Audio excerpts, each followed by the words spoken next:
Hello students, आप सभी का एक बार फिर स्वागत है। आज देखिए मैं शुरुआत करूंगा चैप्टर 13 यानी जो प्रोबेबिलिटी है उसकी विविध प्रश्नावली की। ये देखिए विविध प्रश्नावली मैंने आपको पहले भी बताया है, पूरे चैप्टर का रिवीजन ही होता है। यानी आपने प्रोबेबिलिटी से संबंधित जितने टॉपिक पढ़े हैं, चाहे वो वैध प्रमेय हो, संपूर्ण प्रायिकता का प्रमेय, द्वैपद बंटन, प्रायिकता बंटन और आती है प्रतिबंधी प्रायिकता, इन सब का रिवीजन ही होगा। तो चलिए पहले शुरुआत करता हूं। सबसे पहला क्वेश्चन एक ने क्या लिखा है, ए और बी इस प्रकार की दो घटनाएं हैं कि P A is not equal to 0, यानी ए के घटित होने की प्रायिकता वो 0 नहीं है, 0 से बड़ी है, 1 से कम ही होगी। तो बी की प्रतिबंधी प्रायिकता ज्ञात कीजिए यदि ए घटित हो चुकी है, उसके बाद भी दो पार्ट है। यदि ए समुच्चय बी का उप समुच्चय है, यानी पहले क्वेश्चन का देखिए जो पहला पार्ट है, यदि ए आगे का लिखा है समुच्चय बी का उप समुच्चय है, यानी ए उप समुच्चय है बी का। ये देखिए मैंने इस तरीके से लिख के दिखाई आपको बात। यदि ए समुच्चय बी का उप समुच्चय है तब हमें निकालना है पी बी कंडीशनल ए, यानी बी के घटित होने की प्रायिकता अगर ए घटना पहले ही घटित हो चुकी हो। तो इसका सूत्र तो देखिए आप पहले प्रश्नावली में ही पढ़ चुके हैं, पी बी कंडीशनल ए यानी कि P A intersection B divided by P. अब देखिए इसका कैसे सॉल्व करें। अगर ए के सारे अवयव बी में हैं, क्योंकि इसका मतलब देखिए ये होता है अगर ए उप समुच्चय है बी का, इसका मतलब ए के सारे अवयव वो समुच्चय बी में है, यानी ए और बी में जो कॉमन पार्ट होगा वो खुद ए ही हो गया। ए और बी में जो कॉमन पार्ट होगा वो मैं यहां लिख के दिखाता हूं, देखिए ए इंटरसेक्शन बी वो इक्वल टू क्या होगा ए के, क्योंकि अगर ए पूरा का पूरा समुच्चय बी में ही है तो ए और बी में कॉमन ए ही हो गया। तो ए इंटरसेक्शन बी की जगह अगर हम लिख देते हैं देखिए ए बटे बी ए, यह आपकी कैंसिल आउट हो गई, इक्वल टू क्या हो गया 1। यानी बी के घटने की प्रायिकता अगर ए पहले ही घटित हो चुकी हो तो वो 1 है, यानी 100%। और ऐसी घटना जिनकी प्रायिकता 1 होती है उन्हें हम कहते हैं निश्चित घटना, यानी कि श्योर इवेंट। ये मैंने आपको लिख के बता दिया, जिनकी प्रायिकता 1 होती है ऐसी घटनाओं को निश्चित घटना कहते हैं।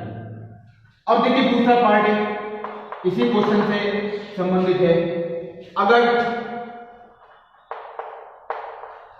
ए और बी परस्पर अपवर्ती घटनाएं हैं, देखिए मैंने यहां पे आपको भाषा के रूप में बोला, इन्होंने तो इस तरीके से देखिए दे रखा है कि ए और बी में कुछ कॉमन ही नहीं है, और ए और बी में अगर कुछ कॉमन ही नहीं है तो मैं आपको रिवाइज करने के लिए कहता हूं, इन्हें हम कहते हैं परस्पर अपवर्ती घटनाएं। आपको यह भी लिख के दे सकते थे, यदि ए और बी परस्पर अपवर्ती घटनाएं हैं, इसका मतलब है A intersection B equal to 5। इस कंडीशन में पी बी कंडीशनल ए का मान कितना होगा, सूत्र तो देखिए यही लगेगा, P A intersection B divided by P A. अब ए और बी में कुछ कॉमन है ही नहीं, यानी इसके घटने की प्रायिकता वो तो 0 हो गई, क्योंकि इनमें तो कोई अवयव ही नहीं है।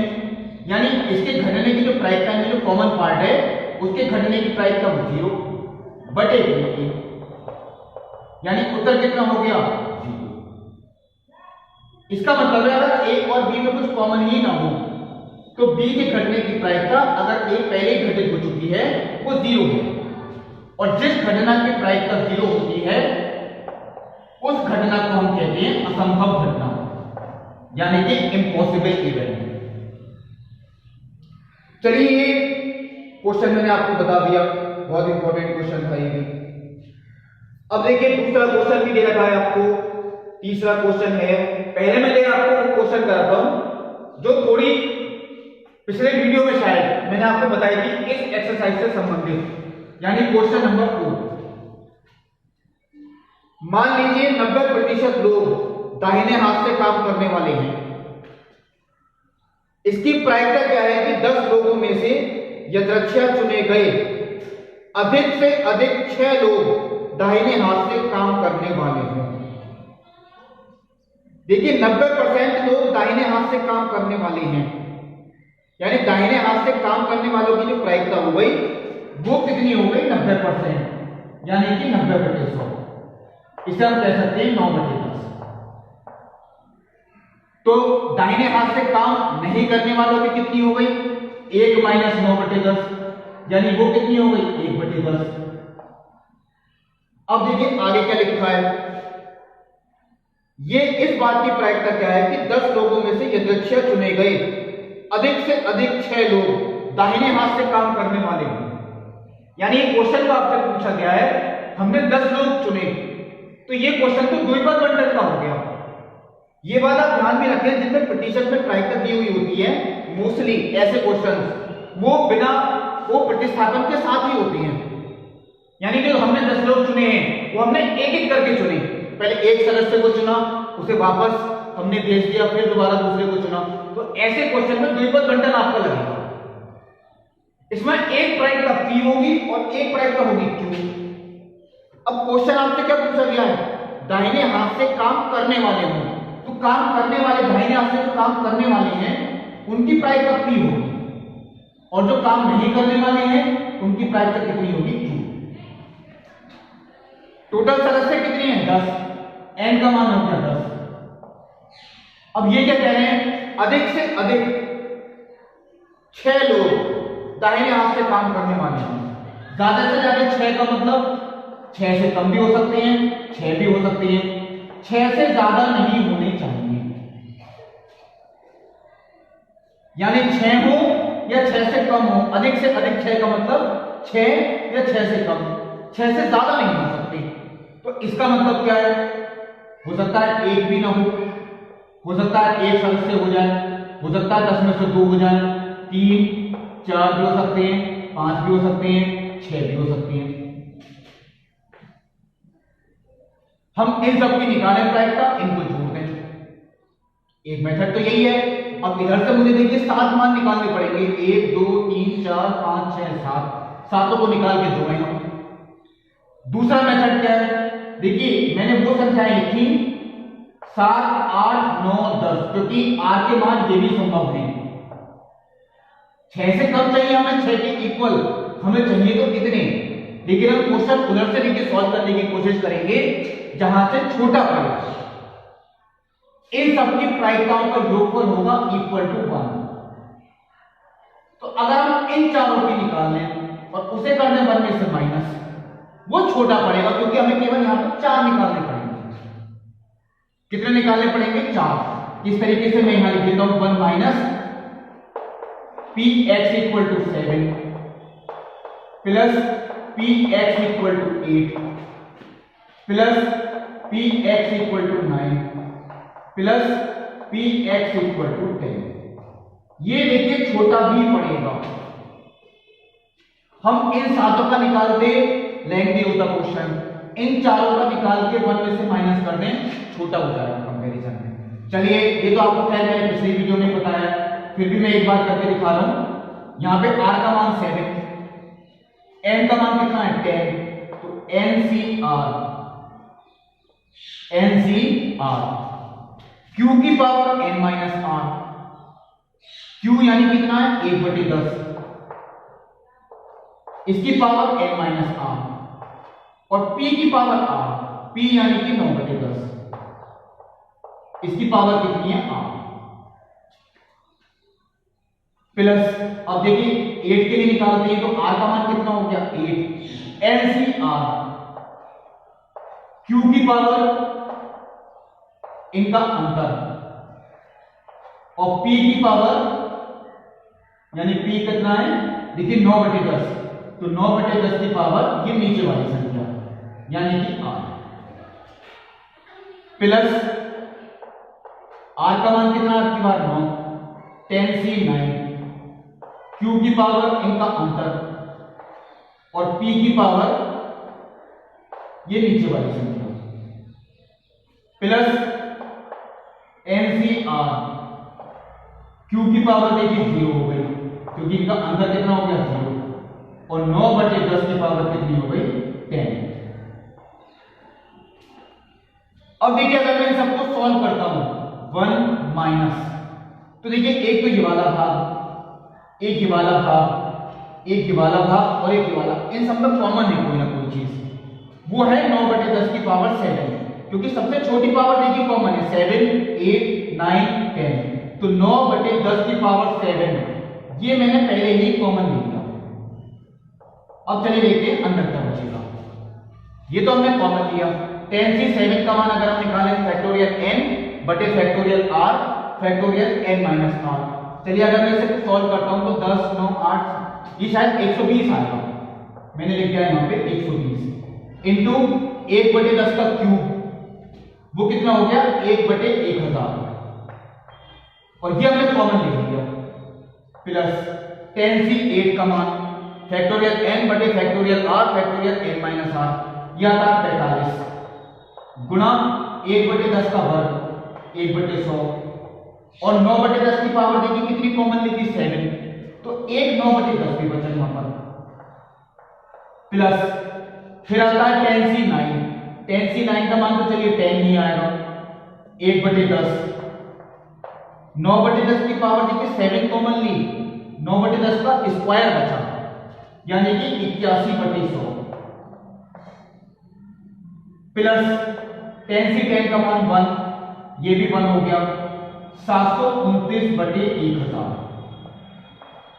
क्योंकि 9/10 की पावर 7 अगर कॉमन ले ली तो यहां कितना बचा क्यूब, यानी कि वो 9 का क्यूब बटे 10 का क्यूब 729/1000।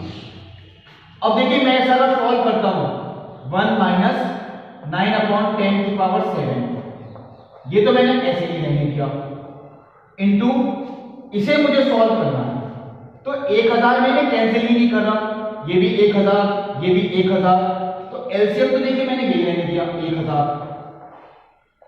क्वेश्चन कैलकुलेशन देखिए जैसे शॉर्ट पड़े वो हम करेंगे, हम कैंसिल कर ही नहीं रहे, सारी जगह देखिए 1000 ही आता है, बचा गया 120 प्लस 45 गुणा 9 यानी कि 405, 405 प्लस 120 यानी कि 525, 525 प्लस 81 गुणा 10 यानी कि 810, 810 प्लस 525 1335, 1335 प्लस 729 2064 बटे 1000, 2064 बटे 1000। अब इसे मैं इतना भी छोड़ सकता हूं, और नहीं तो इसे हम ऐसे भी लिख सकते हैं, देखिए 1 माइनस 2064 इंटू 9 की पावर 7 डिवाइडेड बाई, देखिए 10 की पावर 7 और ये 10 की पावर 3, मल्टीप्लाई में पावर ऐड होती है, 10 की पावर कितनी हो गई 10, ये आपका आंसर होगा। इतना छोड़ सकते हैं आप, इसमें कोई प्रॉब्लम नहीं। ये देखिए क्वेश्चन नंबर मैंने 4 करवाया। अब देखते हैं देखिए सेकंड और थर्ड क्वेश्चन जो आपको दिए गए। क्वेश्चन नंबर सेकंड देखिए जो दिया गया आपको, एक दंपति के 2 बच्चे हैं, दोनों बच्चों के लड़का होने की प्रायिकता ज्ञात कीजिए। ये पहला पार्ट है इसका, दोनों बच्चों के लड़का होने की प्रायिकता ज्ञात कीजिए यदि यह ज्ञात है कि दोनों बच्चों में से कम एक बच्चा लड़का है। तो पहले तो देखिए मैं इसका चलिए आपको पर्टिकुलर से समझती बना के दिखाता हूं, क्योंकि देखिए इन्होंने इसका दूसरा पार्ट भी इस तरीके से दे रखा है, यदि यह ज्ञात है कि बड़ा बच्चा लड़की है। इसमें यहां पे कुल परिणाम जो संभव है, हो सकता है बड़ा बच्चा भी लड़का हो और छोटा बच्चा भी लड़का हो, इसे मैंने बी और बी से दिखा दिया, यानी कि बॉय।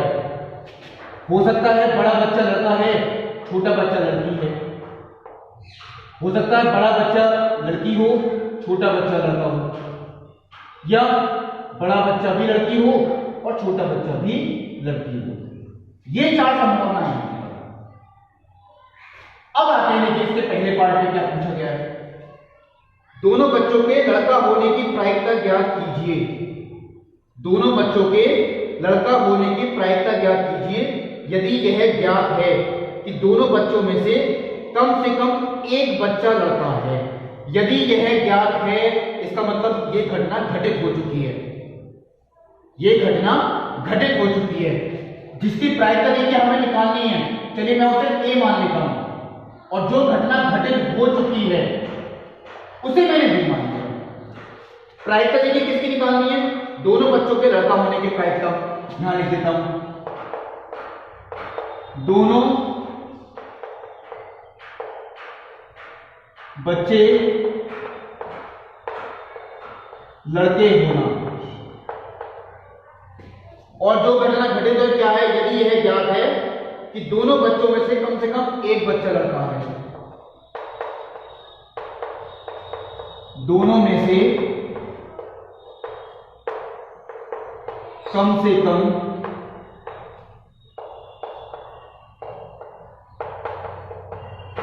एक बच्चा लड़का होगा। अब देखिए जो घटना घटित हो चुकी है, ये बात आप देखिए ध्यान रखें, जो घटना घटित हो चुकी है वो हमेशा आपको नीचे ही लिखनी है, और जिसकी प्रायिकता आपको निकालनी है वो हमेशा ऊपर लिखनी है। यानी यदि यह ज्ञात है कि दोनों बच्चों में से कम एक बच्चा लड़का हो, यह घटना घटित हो चुकी है, हमें इसकी प्रतिबंधी प्रायिकता निकालनी है। यानी ये क्वेश्चन जो आपका हुआ, ये प्रश्नावली 13.1 का हुआ। अब इसका सूत्र देखिए आप लोग लिख चुके हैं, P A intersection B divided by P B. क्या आता है देखिए आगे, मैं चलिए आगे ही लिखता हूं। देखिए प्रायिकता का सूत्र ये अनुकूल परिणाम बटे कुल परिणाम, अनुकूल परिणाम बटे कुल परिणाम, और चाहे ये प्रायिकता हो अनुकूल परिणाम बटे कुल परिणाम। कुल परिणाम तो 4 ही है। पहले चलिए मैं इसकी प्रायिकता लिखता हूं, दोनों में से कम एक बच्चा लड़का होना। कम से कम एक बच्चा लड़का हो तो ये हो सकता है, ये हो सकता है, और ये हो सकता है। कम से कम एक का मतलब एक भी हो सकता है लड़का, और दोनों के दोनों भी लड़के हो सकते हैं, तो ये 3 आते हैं। यानी बी जो घटना है उसमें ये तीनों आती हैं, और दोनों बच्चे लड़के होना वो ये आता है, वो ए है। तो ए और बी में जो कॉमन हुआ, बी में देखिए ये तीनों हैं और ए में केवल ये है, तो ए और बी में कॉमन केवल एक ही हुआ। यानी इसकी जो कॉमन पार्ट की प्रायिकता है वो कितनी हो गई? 1/4। यह आपका कैंसिल आउट हो गया। उत्तर कितना आ गया? 1/3। ये हो गया देखिए। चलिए दूसरा पार्ट फिर देखते हैं। यहां भी एक घटना घटित हो चुकी है और एक की प्रायिकता आपको निकालनी है। क्या किया है? दोनों बच्चों के लड़की होने की प्रायिकता ज्ञात कीजिए। प्रायिकता जिसकी निकालनी है वो देखिए ये है क्वेश्चन, दोनों बच्चे लड़की होना। बी घटना जो घटित हो चुकी हो, यदि यह ज्ञात है कि बड़ा बच्चा लड़की है, यदि यह ज्ञात है, इसका मतलब बड़ा बच्चा लड़की होना, यह घटना घटित हो चुकी है। तो अब हमें देखिए वही चीज जो मैंने ऊपर किया, जो घटना घटित हो चुकी है वो हमेशा नीचे ही लिखनी है। सूत्र इसका बनता है देखिए पी ए इंटरसेक्शन बी बटे पी। चलिए आगे देखते हैं, अनुकूल परिणाम बटे कुल परिणाम। पहले हम नीचे वाले की प्रायिकता लिखी, बेटर भी रहता है। बड़ा बच्चा लड़की हो, बड़ा बच्चा लड़की वो यहां है देखिए, और बड़ा बच्चा लड़की यहां भी है, तो ऐसे केवल ये दोनों परिणाम हैं। यहां छोटा बच्चा लड़की है, बड़ा बच्चा लड़की देखिए वो मैंने बड़ा इसे माना है, तो बड़ा बच्चा लड़की वो देखिए, और ए क्या है? दोनों बच्चे लड़की होना, वो ये है। तो ए में तो केवल ये आता है और बी में आते हैं ये दोनों, तो ए और बी में कॉमन उसके ये हुआ, यानी केवल एक परिणाम कॉमन है। प्रायिकता कितनी हो गई? 1/2। ये क्वेश्चन भी देखिए कंप्लीट हुआ। अब देखिए थर्ड क्वेश्चन। कल्पना कीजिए कि 5% पुरुषों और 0.25% महिलाओं के बाल सफेद हैं। 5% पुरुषों के बाल सफेद हैं और 0.25% महिलाओं के बाल सफेद हैं। एक सफेद बालों वाले व्यक्ति को यदृच्छया चुना जाता है। यानी एक व्यक्ति को हमने चुना, वो सफेद बाल वाला निकला। ये घटना तो घटित हो चुकी है, जिस व्यक्ति को हमने चुना वो निकला कैसा, सफेद बाल वाला। तो ये घटना तो घटित हो चुकी है। इस बात की प्रायिकता क्या है कि जो व्यक्ति चुना गया है वो पुरुष होगा। इस व्यक्ति के पुरुष होने की प्रायिकता क्या है, क्योंकि ये व्यक्ति पुरुष भी हो सकता है और ये व्यक्ति महिला भी हो सकती है। आगे क्या लिखा है, यह मान लें कि पुरुषों और महिलाओं की संख्या समान है। यानी अगर मैं मानता हूं कि 100 पुरुष हैं तो 100 ही महिलाएं हैं, यानी जितने पुरुष हैं उतनी ही महिलाएं हैं। किसी समुदाय में, किसी कॉलोनी में आप कह सकती हैं, किसी शहर में कह सकती हैं, अगर 50% पुरुष हैं तो 50% महिलाएं भी हैं। यानी ये क्वेश्चन जो हुआ, देखिए ये वैध परिमेय का हुआ, जिसकी प्रायिकता हमें निकालनी है क्या है, पुरुष होने की प्रायिकता हमें निकालनी किसकी क्या है, पुरुष होने की प्रायिकता क्या है। और एक घटना घटित भी हो चुकी है, वो क्या है, चुना गया व्यक्ति सफेद बाल वाला है। जो घटना देखिए घटित हो चुकी है उसे तो हम ए मानते हैं। जो घटना घटित हो चुकी है उसे हम क्या मानते हैं, ए। और पूरी प्रतिदर्श समष्टि का विभाजन जो घटनाएं करती हैं उन्हें हम मानते हैं E1 और E2। पहले मैं देखिए वो घटना लिखता हूं जो घटित हो चुकी है। इन्होंने खुद लिखा है, एक सफेद बाल वाले व्यक्ति को यदृच्छा चुना गया, यानी चुना गया व्यक्ति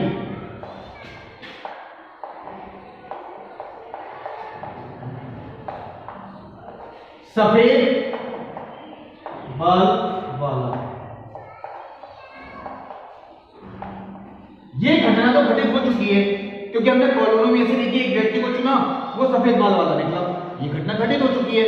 अब ये निर्भर क्या है, किस पर निर्भर है, ये पुरुष भी हो सकता है और ये स्त्री भी हो सकती है। तो इसका मतलब क्या है,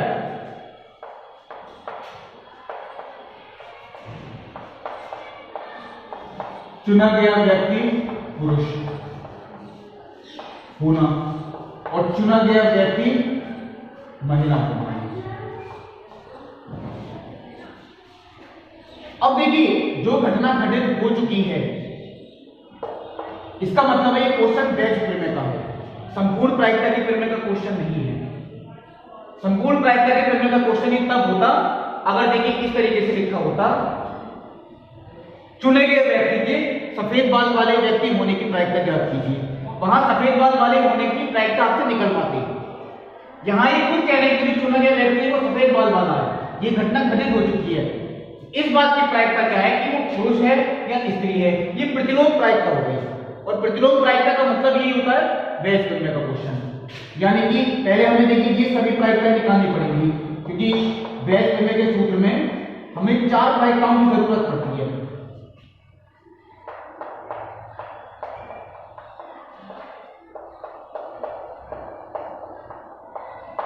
चलिए देखते हैं क्या क्या है।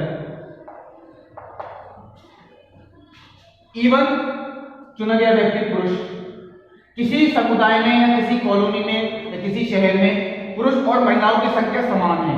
यानी अगर 50% पुरुष हैं तो 50% क्या हैं, महिलाएं। 50% का मतलब 1/2 और महिला होने की प्रायिकता क्या हो गई, 1/2, क्योंकि बराबर बराबर। अब अगर चुना गया व्यक्ति पुरुष है तो उसके बाल सफेद होंगे, इस बात की प्रायिकता क्या है, वो आपको देखिए शुरू में दे रखा है। 5% पुरुषों के बाल सफेद हैं, यानी कि ये 5% है, और 0.25% महिलाओं के बाल सफेद हैं, ये भी लिख दिया मैंने। अब निकलवाया क्या है, चुना गया व्यक्ति।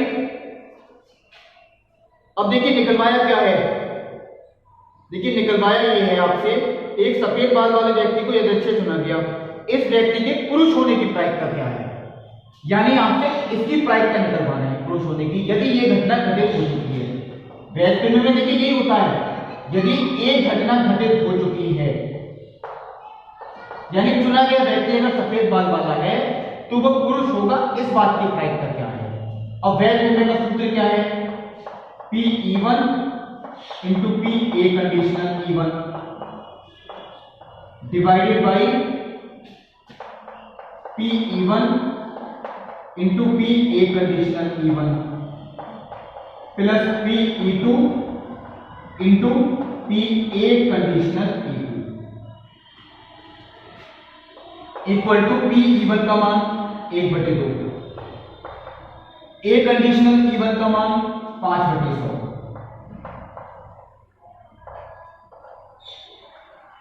बटे पी E1 1/2, ए कंडीशनल E1 का मान 5/100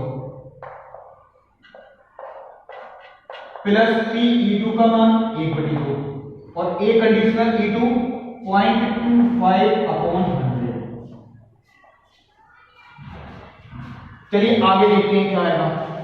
एक बात देखिए, मैं नोट करता हूं, नीचे 1/2 कॉमन ले सकते हैं या 200 एलसीएम आएगा, तो 5 गुणा 1 5, यहां भी 200 देखिए एलसीएम आ रहा है, एलसीएम कट जाएगा, बचेगा क्या 5 गुणा 1 यानी कि 5 बटे 5 गुणा 1 यानी कि 5 प्लस 0.25 इंटू 1 0.25, 5 बटे 5.25 कैंसिल करते हैं, उत्तर आता है आपका 20/21। चलिए क्वेश्चन भी कंप्लीट हुआ। ये क्वेश्चन आपका बैच में कर दिया। अब चलिए अगला क्वेश्चन देखते हैं वो किससे रिलेटेड है। क्वेश्चन नंबर देखिए जो 5 है, एक कलश में 25 गेंदें हैं जिनमें से 10 गेंदों पर चिन्ह X अंकित है और शेष 15 पर चिन्ह Y अंकित है। कलश में से एक गेंद यदृच्छया निकाली जाती है और उस पर अंकित चिन्ह को नोट करके उसे कलश में प्रतिस्थापित कर दिया जाता है, यानी कि प्रतिस्थापन के साथ। यदि इस प्रकार से 6 गेंदें निकाली जाती हैं, टोटल परीक्षण हमने देखी कितने करे 6, वो भी प्रतिस्थापन के साथ, तो ये द्विपद बंटन का क्वेश्चन हुआ, क्योंकि जो गेंद हमने निकाली उसे वापस रख दिया, फिर निकाली फिर वापस रख दिया, इस तरह से हमने 6 गेंदें निकाली। अब इनकी अभिलिखित प्रायिकताएं याद कीजिए, सभी पर चिन्ह X अंकित हो, 2 से अधिक पर चिन्ह Y अंकित नहीं हो, कम से कम एक गेंद पर चिन्ह Y अंकित हो और X और Y चिन्हों से अंकित गेंदों की संख्याएं समान हो। अब इसमें कोई पार्ट चिन्ह X के लिए दे रखा है, कोई पार्ट चिन्ह Y के लिए दे रखा है, यानी यहां पर एक चीज तो फिक्स है। चलिए मैं एक बार ध्यान रख देता हूं, चिन्ह X होने की प्रायिकता, चिन्ह X वाली देखिए कितनी गेंदें हैं 10 हैं, तो चिन्ह X होने की प्रायिकता 10/25 मतलब 2/5 और चिन्ह Y होने की प्रायिकता 15/25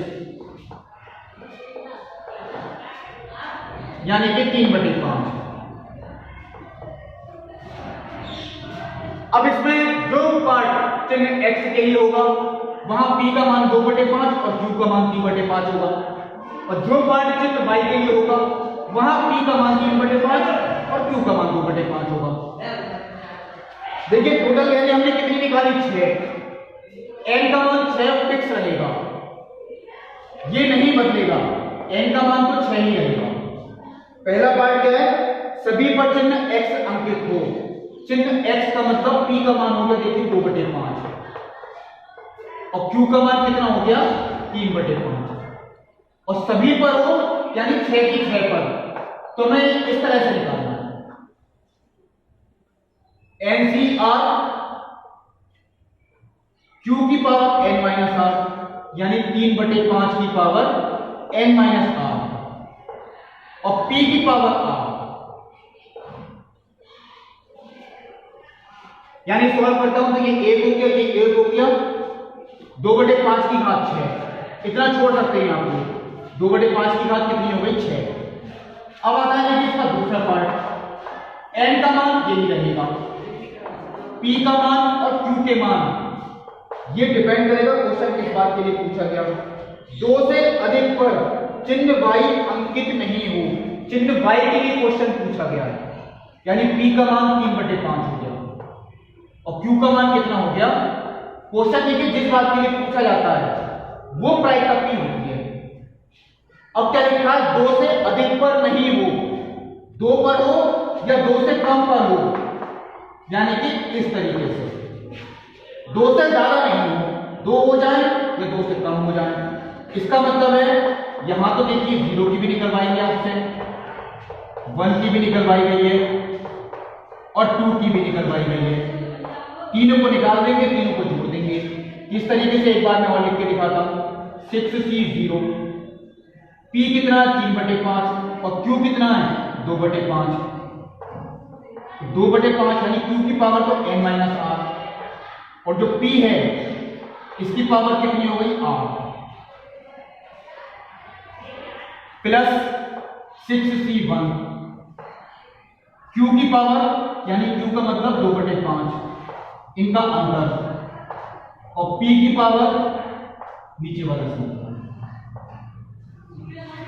6C2, 2/5 की पावर 4, 3/5 की पावर 2।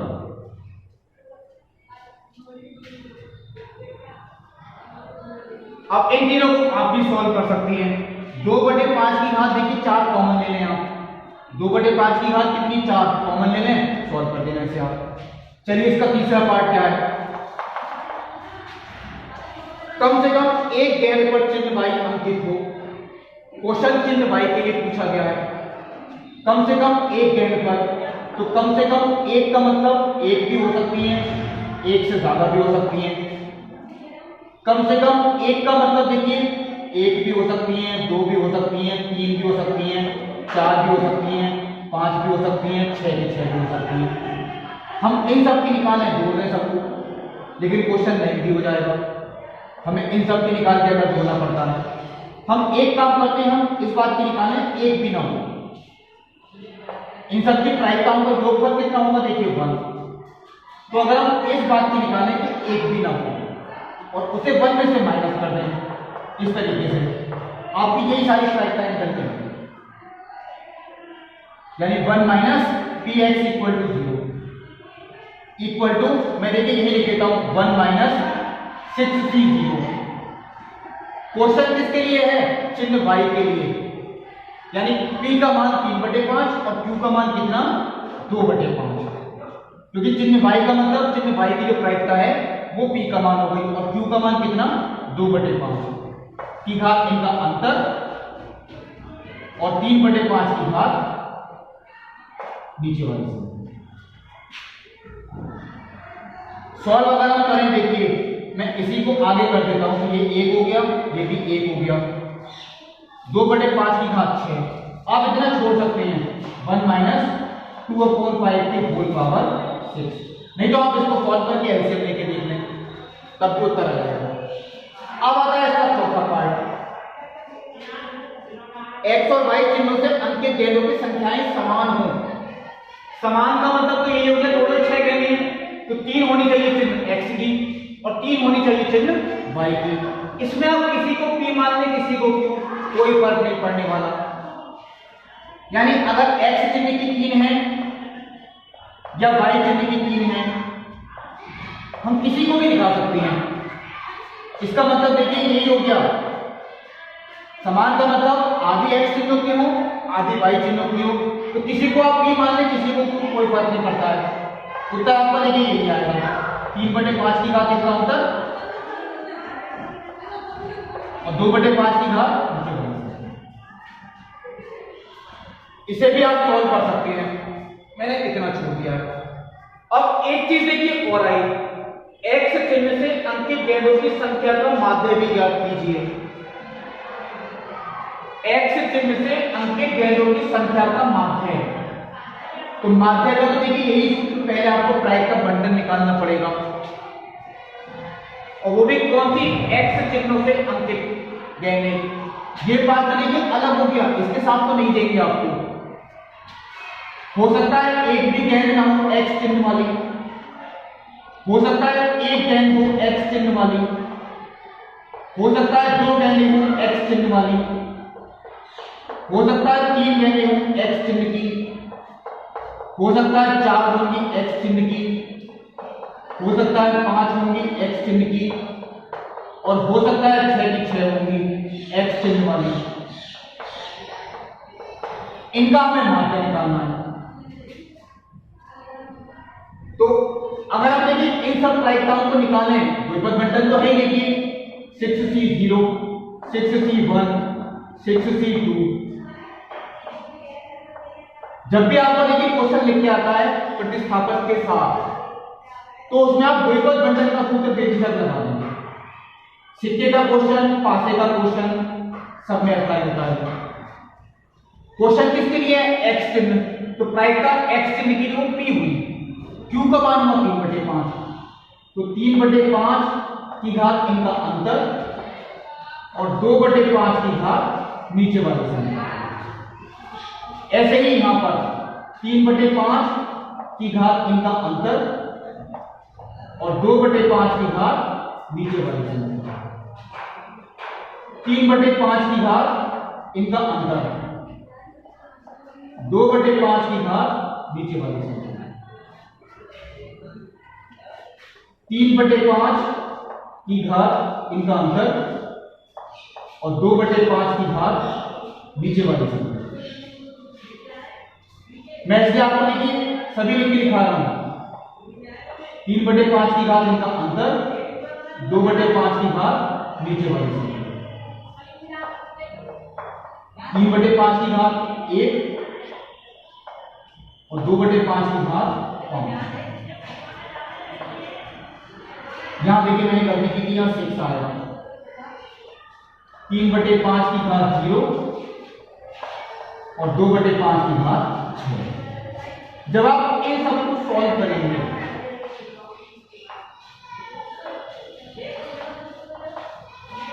तो इनकी प्रायिकताएं निकल के आएंगी। फिर माध्य का सूत्र क्या है?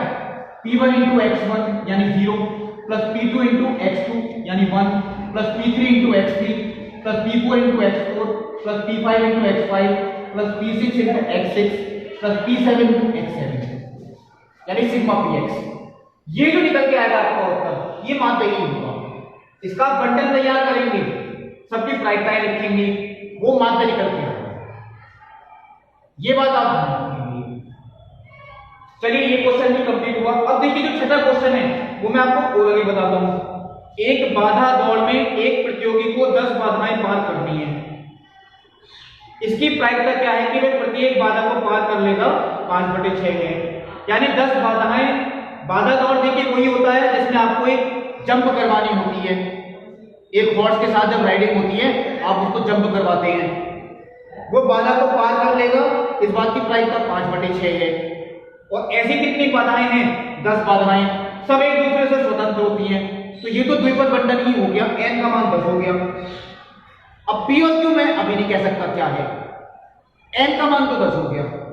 इसकी क्या प्रायिकता है कि वह 2 से कम बाधाओं को गिरा देगा, यानी पार नहीं कर पाएगा। 2 से कम को पार नहीं कर पाएगा।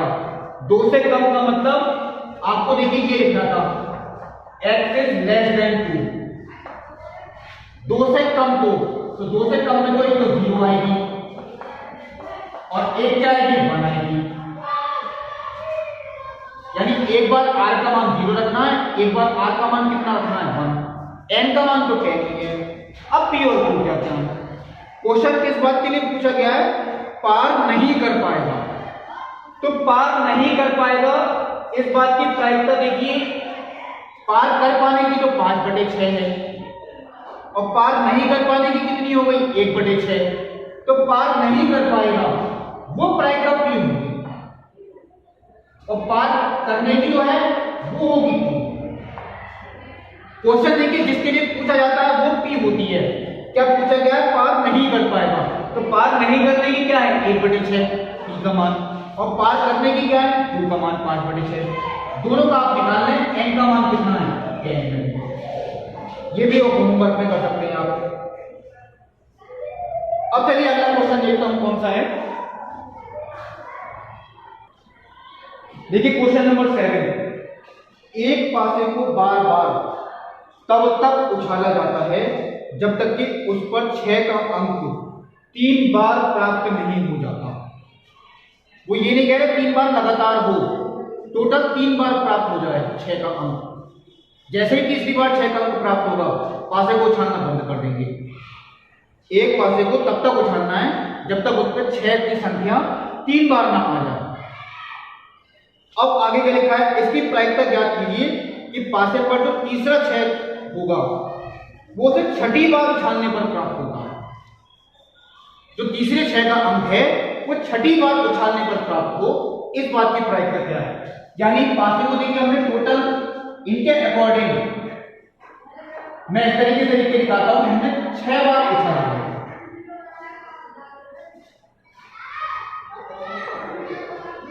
ये चलिए मैं इस तरीके से दिखा देता हूं।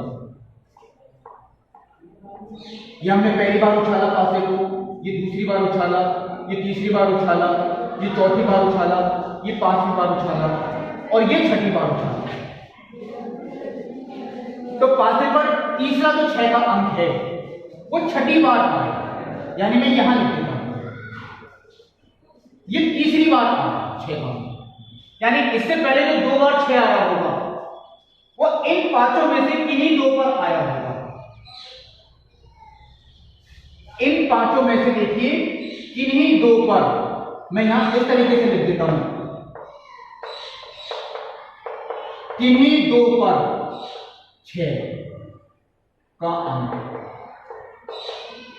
हो सकता है इन दोनों में 6 आ गया हो, फिर इन पे नहीं आया हो, फिर यहां पे 6 आ गया, या हो सकता है इस पर 6 आ गया हो, तीसरी बार यहां पे आ गया 6। ये कंफर्म है कि तीसरी बार यहां पे आया। जो 2 बार आया होगा पहले वो इन्हीं 5 में से किसी एक पे आया होगा। अब देखिए पासे का क्वेश्चन है तो हम गुणपत बंटन का सूत्र लगा सकते हैं, कोई प्रॉब्लम नहीं है। इन 5 उछालों के लिए टोटल 6 उछालों के लिए नहीं कह रहा हूं मैं, देखिए टोटल 6 उछालों के लिए कह नहीं रहा, हम इन 5 उछालों के लिए मानते हैं। इन 5 उछालों में से कोई से 2 उछालों पर 6 का अंक आने की प्रायिकता अगर हम निकालें, इन 5 उछालों में से किन्हीं 2 उछालों पर 6 का अंक आने की प्रायिकता, वो देखिए एक रखेंगे n का मान कितना है 5, किन्हीं 2 पर r का मान कितना हो गया 2, 6 का अंक आने की प्रायिकता, तो नहीं आने की प्रायिकता तो होती है देखिए 5/6 q की घात इनका अंतर, और आने की प्रायिकता क्या होती है 1/6 p की घात r, NCR q की power n minus r, p की पावर r। ये तो मैंने इसके लिए निकाली। अब फिर 6ठी उछाल पे 6 का अंक आने की प्रायिकता क्या है, अगर हम इसके लिए देखें तो गुणा में मैंने 1/6 अलग कर दिया, क्योंकि यहां 6 का अंक आने की प्रायिकता क्या होगी 1/6। इनके बिल्कुल बंटन लग गया। 6ठी उछाल पे देखिए 1/6 आने की प्रायिकता, तो ये मैंने अब यहां पे लिख दिया है, यानी कि मैं चलिए भाषा लिख देता हूं जैसे बुक में लिखिए। क्या लिखा है, तीसरा 6 का अंक 6ठी बार, तीसरा 6 का अंक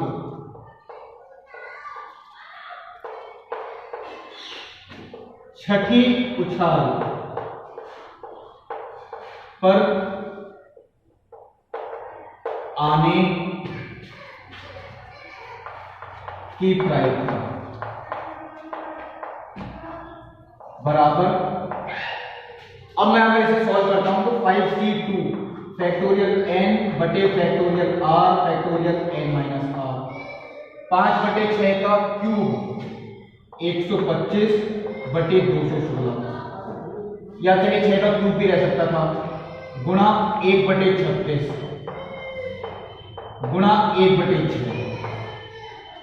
इसका सॉल्व करता हूं तो 5 गुणा 4 गुणा फैक्टोरियल 3 बटे फैक्टोरियल 2 का मान 2 गुणा 1 गुणा फैक्टोरियल 3, वैसे 10 आएगा इसका मान, मैंने आपको सॉल्व करके दिखा दिया।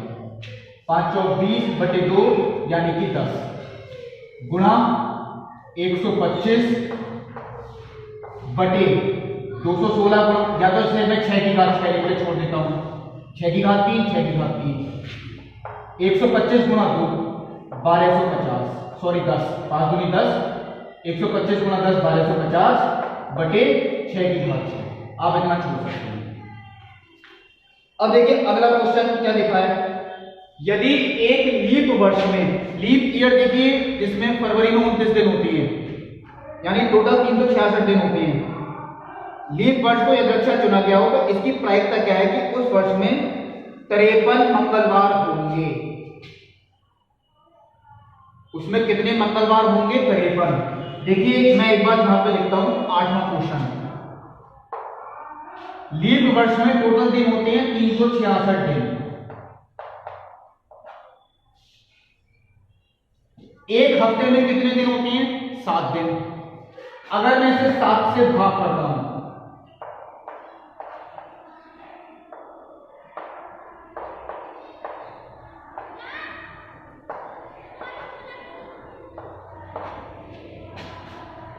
यानी 52 हफ्ते प्लस 2 दिन, मैं यहां लिखता हूं देखिए 52 हफ्ते प्लस 2 दिन। 52 हफ्ते तो पूरे पूरे होंगे, 2 दिन एक्स्ट्रा होंगे। और 52 हफ्ते कहां से कहां तक बैठ जाएंगे?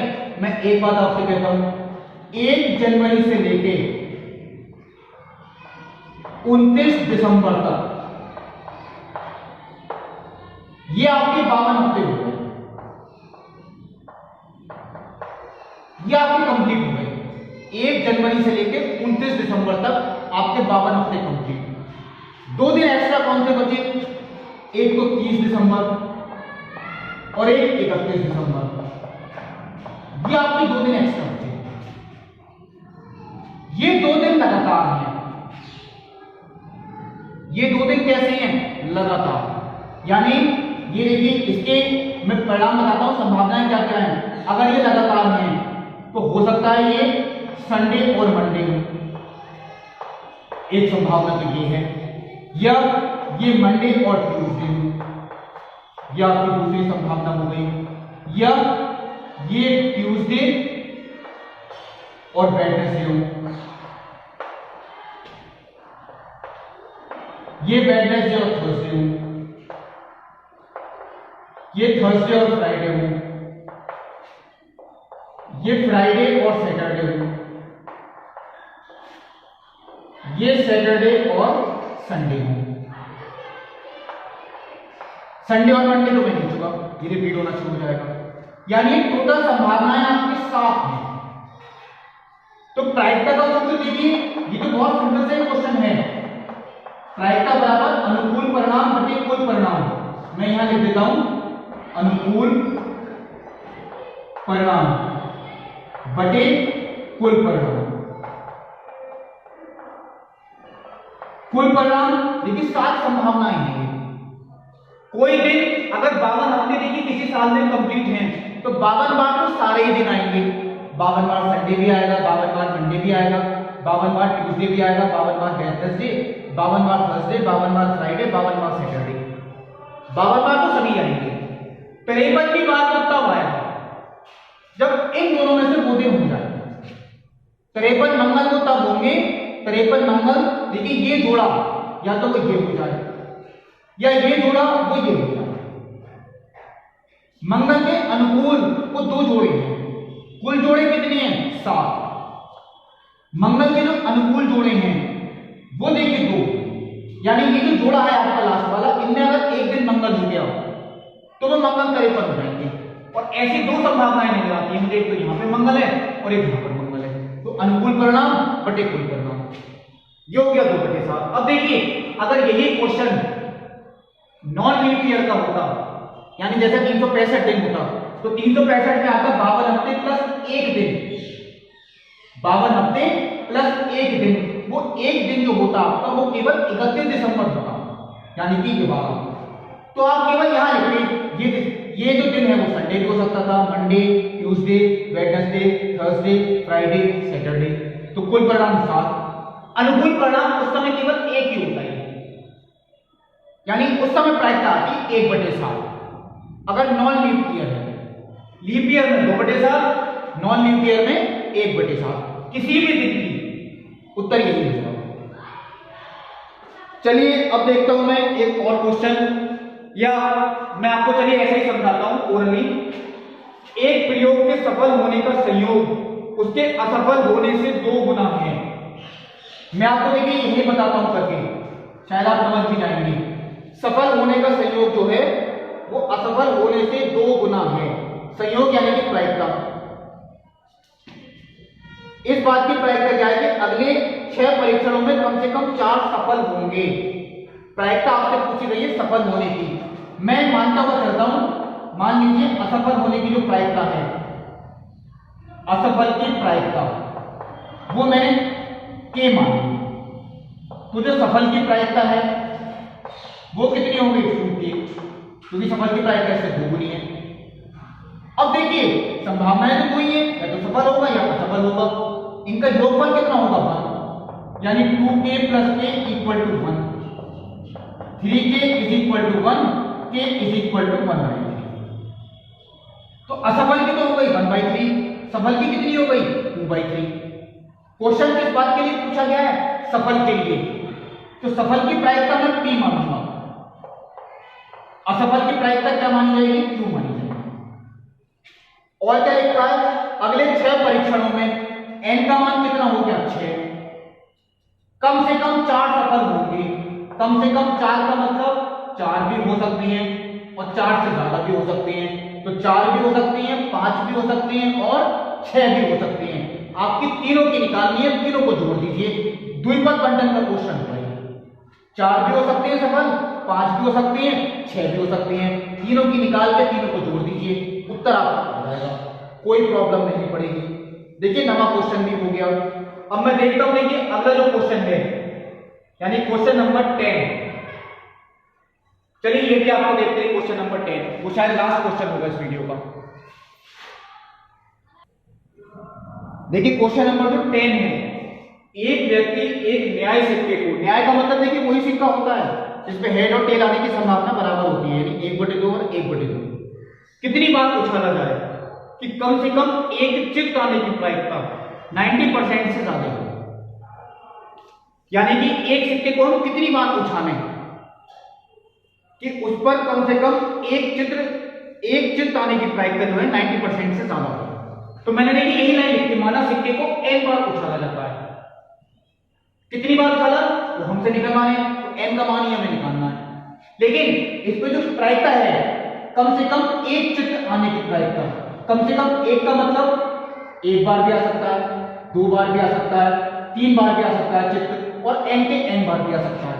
तो कम से कम एक तो आप यही दिखाएंगे, कम से कम एक चित्त आने की जो प्रायिकता है वो भी दे रखी है आपको 90% से ज्यादा, ग्रेटर देन 90%। कम से कम एक चित्त आने की प्रायिकता बड़ी होनी चाहिए 90% से। अब कम से कम एक कैसे निकालेंगे आप, कम से कम एक में तो देखिए 1 बार भी हो सकता है हेड, 2 बार भी हो सकता है, 3 बार भी हो सकता है, और n के n बार भी हो सकता है। सबकी निकाल के सबको जोड़ें, ये तो देखिए बहुत टफ पड़ेगा। हम केवल किसकी निकालें, 0 की, यानी 1 बार भी हेड नहीं आए, और इसे 1 में से माइनस कर दें, क्योंकि इन सब प्रायिकताओं का योगफल कितना होता है, =1। तो 1 माइनस 1 भी नहीं, ये आप याद भी रखना, कम से कम एक की ऐसी निकाली जाती है, 1 भी नहीं आए, 1 में से माइनस कर दें। और ये आपको कितनी दे रखी है, ग्रेटर देन 9/10। चलिए 1 माइनस n का मान तो n है, r का मान 0, हेड आने की प्रायिकता 1/2, नहीं आने की प्रायिकता 1/2, तो 1/2 की पावर n, 1/2 की पावर 0, ग्रेटर देन 9/10।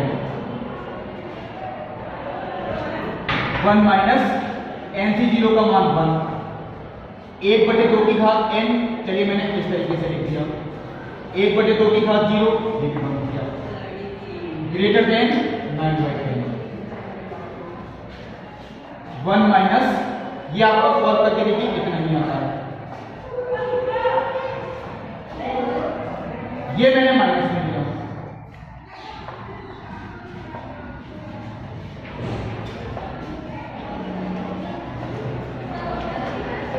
ये आ गया 1/10। चलिए अब इसे सॉल्व कैसे करें, अगर मैं इसकी क्रॉस मल्टीप्लाई करता हूं, इसका मतलब आता है कि 2 की पावर n into 1 यानी 2 की power n, greater than 10 into 1 यानी कि 10। n का हमें देखिए ऐसा मान चाहिए वो भी पूर्णांक हो, क्योंकि कितनी बार उछाला जाता है वो एक पूर्णांक संख्या होगी, धन पूर्णांक। जो यहां रखें तो इस प्रतिबंध को संतुष्ट करेगा। n का मान 1 रखते हैं नहीं करेगा संतुष्ट, 2 रखते हैं 4 आएगा, 3 रखते हैं 8 आएगा, 4 रखते हैं तो 16 आ गया, या 4 से बड़ी संख्या। इसका मतलब है n इज ग्रेटर देन और इक्वल टू 4, यानी तो हमें सिक्के को उछालना है, कम से कम कितनी बार उछालना है, 4 बार, कम से कम 4 बार उछालना है, तब आपका जो हेड आने की प्रायिकता है वो 90% से ज्यादा है।